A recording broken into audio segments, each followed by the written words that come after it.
Pemirsa, kemeriahan menyambut hari ulang tahun ke-79 Republik Indonesia semakin terasa di Kabupaten Buleleng. Sejumlah jalan protokol di kota Singaraja diramaikan oleh para pedagang bendera musiman dari berbagai daerah. Hanya saja sejumlah pedagang mengeluhkan sepinya pembeli. Salah satu pedagang bendera restu asal Garut, Jawa Barat mengungkapkan momen Agustusan sengaja dimanfaatkan oleh belasan pedagang asal luar Bali untuk berjualan bendera dengan berbagai variasi. Pihaknya juga mengakui sudah menjual bendera merah putih sejak 2 pekan lalu di Jalan Ahmad Yani, Singaraja.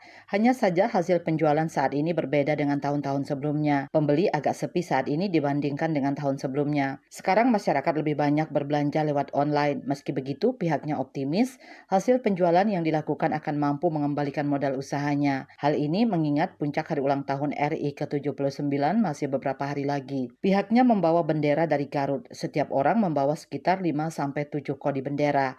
Harga yang ditawarkan mulai dari Rp20.000 hingga Rp75.000 per satu bendera. Hal serupa juga diungkapkan oleh pedagang lainnya, Aceng. Ia yang berjualan di kawasan Jalan Pramuka Singaraja itu mengaku sudah 4 kali berjualan di Kabupaten Buleleng.